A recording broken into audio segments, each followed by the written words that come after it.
네, 오늘 말씀 23장 전반부의 일단 배경은 다윗의 왕손이 모두 진멸을 당하였고 철저한 바알 숭배자인 어, 자기 손자들을 모두 죽이고 유다 왕국의 왕위를 빼앗았던 아달랴가 이 유다를 다스린 지 6년 된 영적으로 아주 짙은 어둠의 시대를 배경으로 하고 있습니다. 백성들이 느낄 때 마치 다윗의 언약이 유다를 남유다 왕국을 떠나고 성전의 불길이 이제는 다시 타오르지 못할 것처럼 보이기도 합니다. 이를 바라보면서 살아가는 그 당시 백성들의 마음속에는 아마 절망과 체념이 가득했을 겁니다. 하지만 하나님의 나라는 항상 믿음의 구루터기가 남아 있습니다. 하나님의 불씨가 꺼지지 않습니다. 이렇게 모두가 침묵하던 그곳에서 한 사람이 조용히 일어서지만 그는 단호합니다. 단호하게 일어섭니다. 바로 그 당시의 대제사장 여호야다입니다. 그가 그의 왕족이었던 부인 그 둘이서 그리고 조력자들과 함께 왕의 아들을 막내 아들을 성전에 데리고 있었습니다. 숨겨두고 있었죠. 오늘의 말씀은 이렇게 하나님의 사람이 하나님의 방법으로 하나님의 언약을 성취하며 신정 정치를 되살리는 영적인 혁명의 이야기가 펼쳐집니다. 1절에서 이렇게 시작을 합니다. 제7년에 여호야다가 용기를 내었다고 합니다.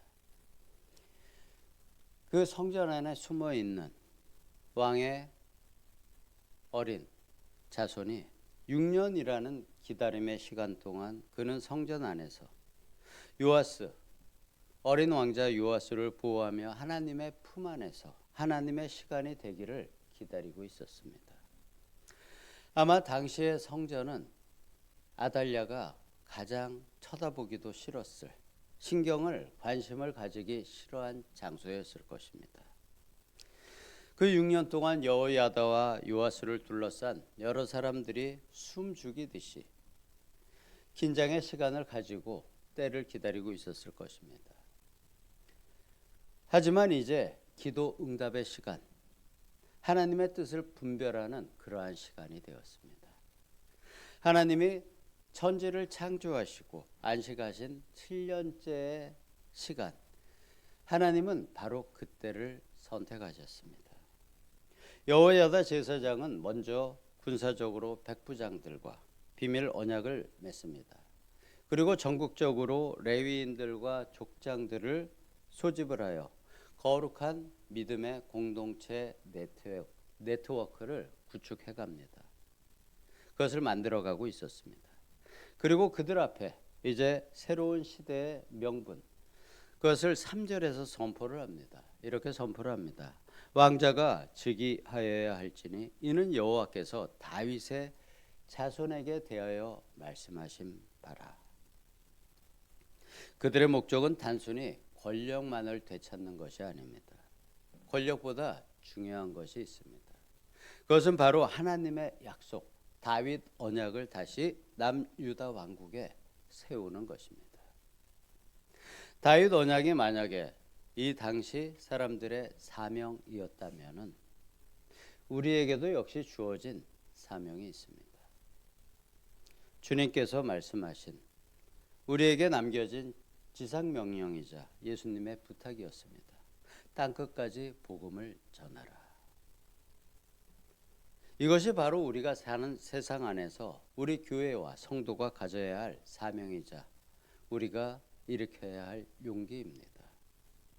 우리도 우리의 최선을 다해서 이 말씀에 충성해야 합니다.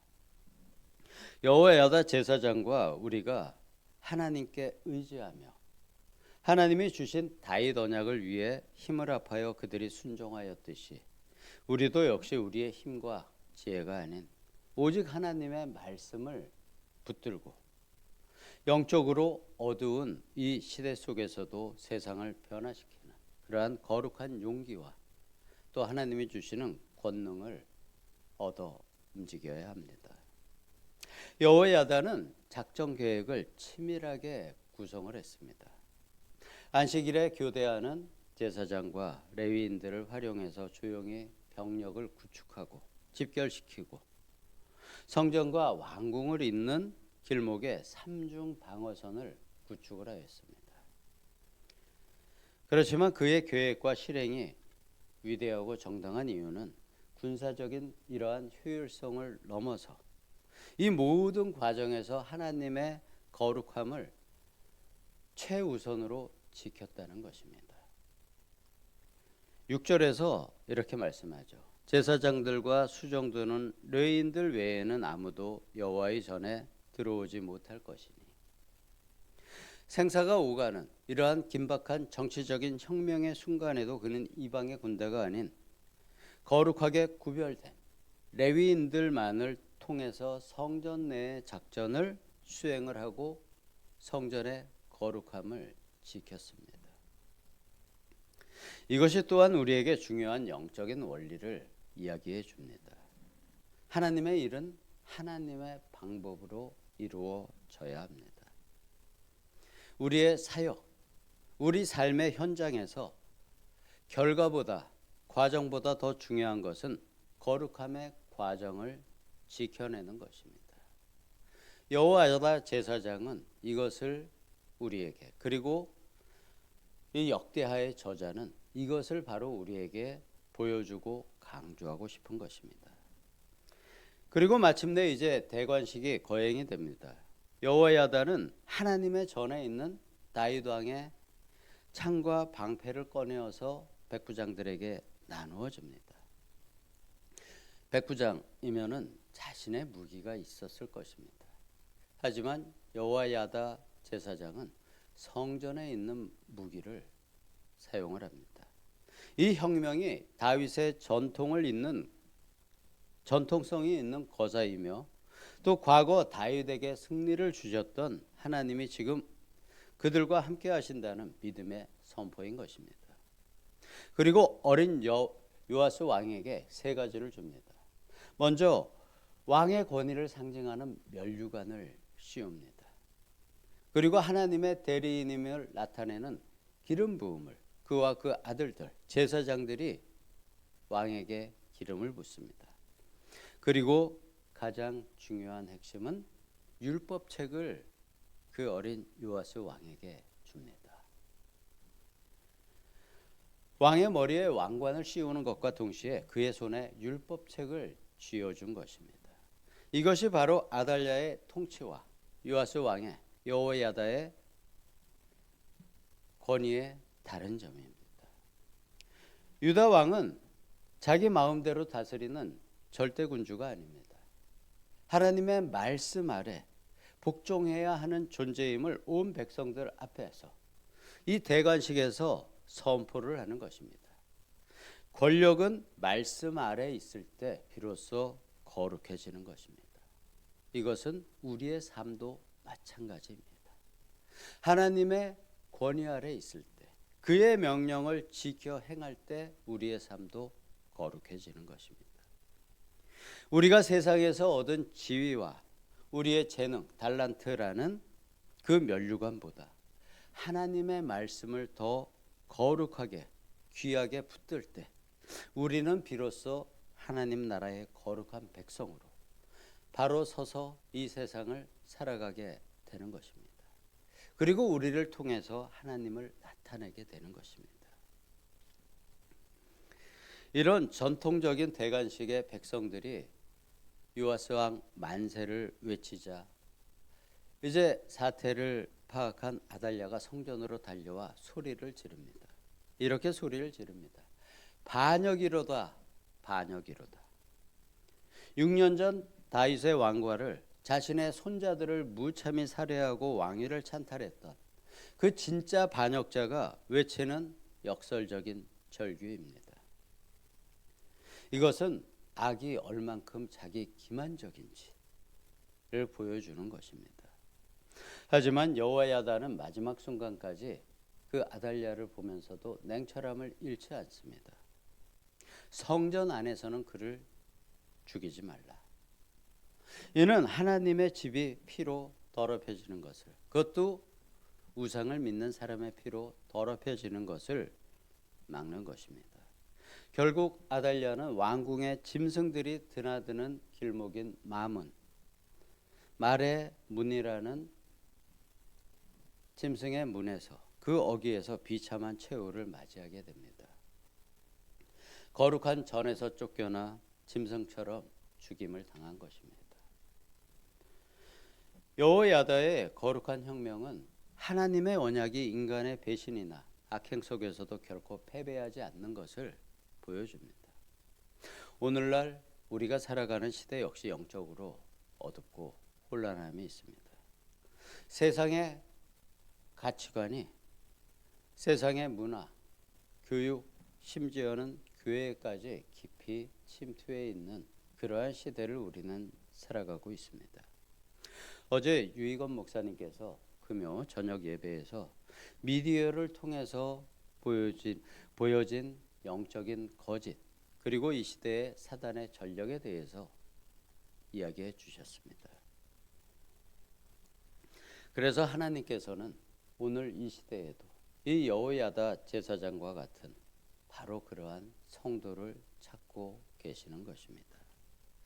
세상의 방식을 따르지 않고 얼마의 시간일지라도, 그 기간이 얼마나 길지라도 묵묵히 기도하며 기다릴 줄 아는 사람, 인간적인 혈기가 아닌 하나님의 말씀을 명분으로 삼고 용기를 내는 사람, 성공보다 거룩함을 지키는 것을 더 중요하게 여기는 사람, 그리고 세상의 모든 권력과 영광의 중심에 하나님의 말씀을 세우고자 하는 바로 그러한 사람을 하나님께서 찾고 계십니다. 우리 각자, 그리고 우리 교회가 바로 이 시대의 여호야다가 되기를 소망합니다. 우리 마음에 새겨진 하나님의 말씀을 붙잡고 가정과 직장과 또 이 사회 속에서 하나님의 통치가 올바로 이루어지도록 우리가 담대하게 나아가야, 살아가야 합니다. 우리가 삶에서 그것을 나타낼 때 하나님께서 우리를 통해서 이 땅의 어둠을 몰아내시고 무너진 질서를 바로 세우시며 마침내 온 열방 가운데 아버지 하나님과 그리스도이신 예수님을 모든 사람들이 외치는 위대한 외침이 울려 퍼지게 될 것입니다. 그러한 시대가 속히 오기를 주님의 이름으로 축복합니다. 아멘. 아버지 하나님, 이 시대 역시 어둠이 많이 활동을 하고 있는 시대입니다. 그것은 어느 시대나 그랬는지도 모릅니다. 그렇지만 하나님의 사람이 나라의 정권을 가지고, 권력을 가지고, 경제적인 힘을 가지고 있을 때 그 세상은 하나님의 나라에 더 가까워지는 그러한 시대의 모습을 보여주었습니다. 이스라엘 역사에서 그러한 때들이 있었습니다.